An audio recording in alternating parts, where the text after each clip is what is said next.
నమస్తే, welcome to hit TV. ఈ రోజు మనతో పాటు ఉన్నారు శ్రీ జగద్గురు పీఠం చైర్మన్ వారసురాలు మైలవరపు నాగమణి గారు. వారితో మాట్లాడి మరిన్ని విషయాలు తెలుసుకునే ప్రయత్నం చేద్దాం. నమస్తే అమ్మా. నమస్కారం అమ్మా. బాగున్నారా? బాగున్నాను తల్లి. సుబ్రహ్మణ్య షష్ఠి అంటే ఏంటి అసలు? అసలు ఆ రోజు ఏమేమి చేస్తే మంచిది అంటారు? చాలా మంచిదమ్మా. మనకి మార్గశిర మాసంలోనే షష్ఠి అంటే 6వ రోజున మనకి సుబ్రహ్మణ్య షష్ఠి అని మహత్తరమైన గొప్ప పండగ వస్తుంది. ఈ రోజున సుబ్రహ్మణ్యేశ్వర స్వామి భక్తులు కానీ ఎవరైనా కూడా సుబ్రహ్మణ్యేశ్వర స్వామి ఆరాధన చేయటం చాలా గొప్పగా సుబ్రహ్మణ్యేశ్వర స్వామి దేవాలయాల్లో కూడా ఒక అద్భుతమైన పండగగా చేస్తుంటారు. అసలు కన్నుల పండగగా ఉంటుంది. కొన్ని చోట్ల జాతరలే అంటే సంబరాలు జాతరలు అంటారు కదా, కొన్ని చోట్ల పల్లెటూళ్ళలో దేవాలయాల్లో కానీ చాలా అసలు పెద్ద ఉత్సవం అమ్మా. అసలు ఆ ఉత్సవానికి మనం చెప్పుకోవాలంటే తనివి తీరదు, అంత ఇదిగా ఉంటుంది. ఆ భక్తి కూడా అలాగే ఉంటుంది సుబ్రహ్మణ్యేశ్వర స్వామి భక్తులకి.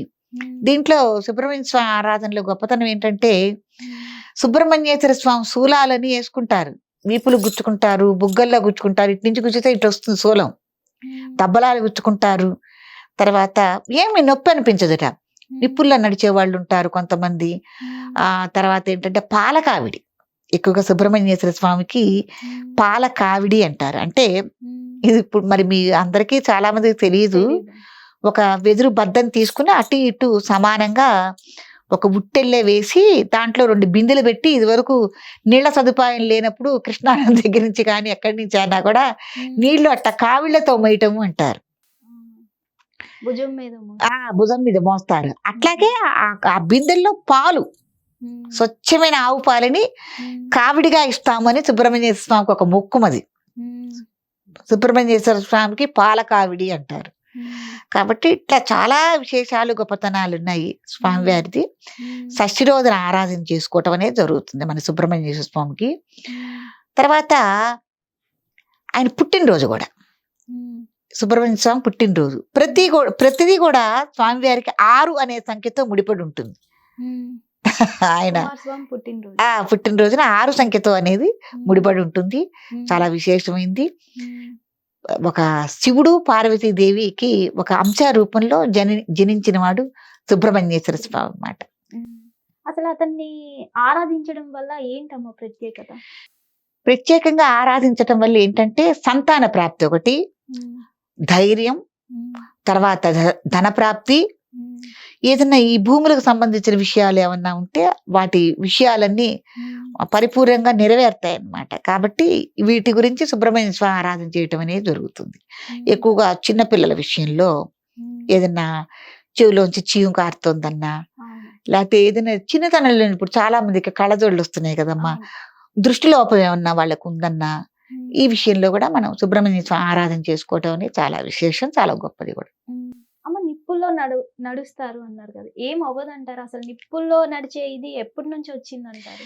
చాలా కొన్ని అమ్మవారు విషయంలో కానీ, సుబ్రహ్మణ్యేశ్వర స్వామి విషయంలో కానీ, కొన్ని జాతరల విషయంలో కానీ, కొన్ని చోట్ల ఈ గుండాలలో ఏర్పాటు చేసుకుని ఆ నిప్పుల మీద దుర్గాదేవి విషయంలో కానీ, దసరాల్లో కానీ ఎప్పుడన్నా కూడా ఇది చేయటం జరుగుతుంది. అది ఒక శక్తి అండి, అదొక మహిమ. అది మనం అట్లాగా ఉందా కాల్తాయి అంటే మనం చెప్పలేదు. మరి భక్తి ఉండబట్టే కదా ఇంతమంది ఆచరిస్తున్నారు. కాలే ఎనుకోండి ఇంకోళ్ళు ఎవరు చేయరు కదా. కాబట్టి అంత శక్తి మహిమ ఉన్నది. ఒకరి కోసం ఒకరు చేయొచ్చు అంటారా? చెయ్యొచ్చు, తప్పే ఉంది. ఇప్పుడు చేయలేరు, ఎవరన్నా సిక్ అయి ఉంటారు, వాళ్ళ గురించి మొక్కుకున్న వాళ్ళు ఉంటారు, చెయ్యొచ్చు. ఏంటంటే ప్రధానంగా దీనికి భక్తి ప్రధానం. మనం చేయగలమా చేయలేమా అన్నది కూడా మనం ఆలోచించుకుని చేసుకోవటం అనేది మంచి పద్ధతి. అంటే ఒకటి ఏంటంటే మన ప్రాంతీయ సంస్కృతి సాంప్రదాయాలని కొన్ని ఉంటాయి. కాబట్టి మీ ప్రాంతం ఏంటి, మీ సంస్కృతి సాంప్రదాయం ఏంటి, ఈ ఆచార వ్యవహారాలన్నీ అసలు మీకు ఉన్నాయా లేదా, ఇవి కూడా పరిగణలోకి తీసుకోవాలి భక్తులు. తీసుకొని చేసుకోవటం అనేది మంచి పద్ధతి.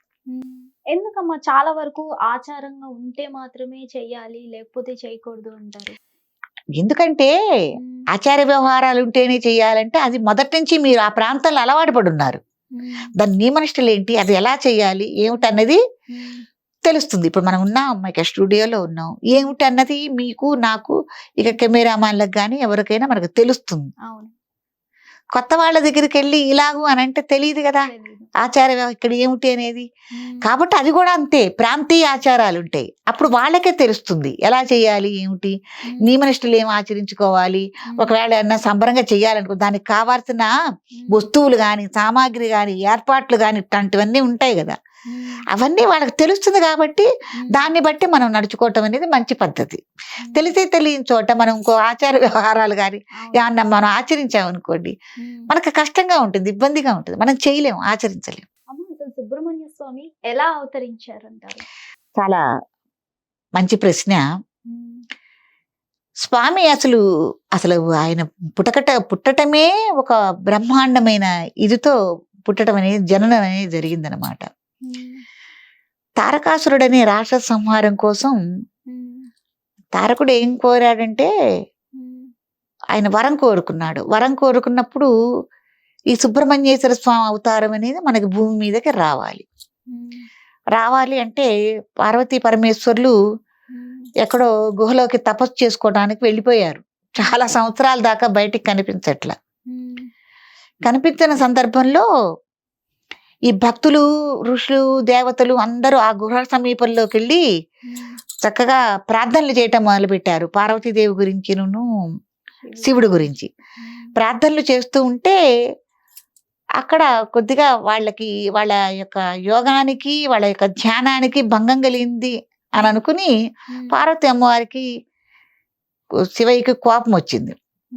వచ్చినప్పుడు వాళ్ళు భంగం అయి బయటకు వస్తేనే కదా ఇట్లా మనం రాక్షసుడు ఇట్లా బాధిస్తున్నాడు, వాడు వరం ఇట్లా కోరుకున్నాడు, మరి మీ పుత్రుడైతేనే ఆ రాక్షసుడిని సంహరించగలని విన్నవించుకోవాలి కదా. వీళ్ళు కనిపిస్తానే మహారాజు విన్నవించుకోవటానికి. అప్పుడు స్వామి కోపం వద్దు ఇట్లాగని చెప్పారు.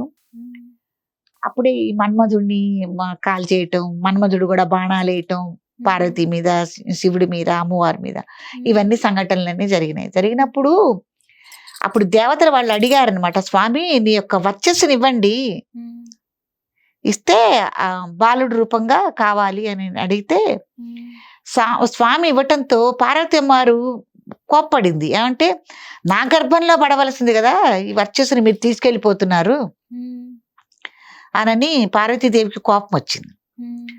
అప్పుడు ఏం చేశారంటే అగ్నిదేవుడు స్వీకరించాడు శివుడు ఇవ్వటం వల్ల. అగ్నిదేవుడు ఏంటంటే భరించలేక గంగాదేవికి వదిలేశాడు.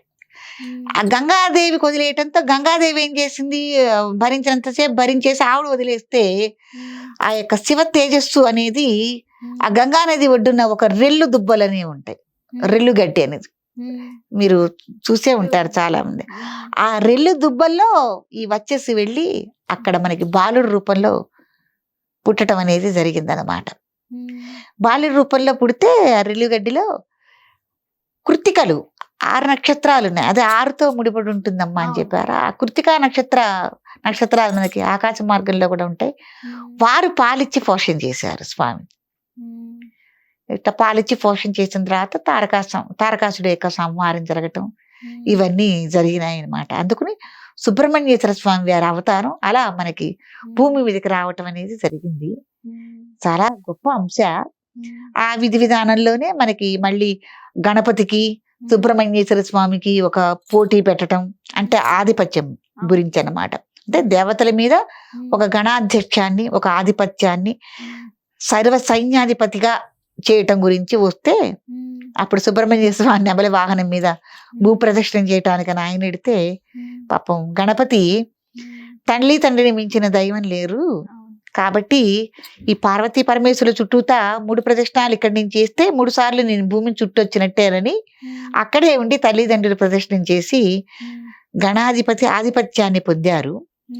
తర్వాత సుబ్రహ్మణ్యేశ్వర స్వామికి దేవతలందరి మీద సైన్యాధిపత్యం అనేది ఇవ్వటం అనేది జరిగింది. కాబట్టి సుబ్రహ్మణ్యేశ్వర స్వామి చాలా గొప్పదమ్మా. ఇతర రాష్ట్రాల్లోనూ ఉన్నారు, ఇతర దేశాల్లో కూడా సుబ్రహ్మణ్యేశ్వర స్వామి గుహల్లో స్వయంభూగా వెలవటం అనేది నేను చూశాను.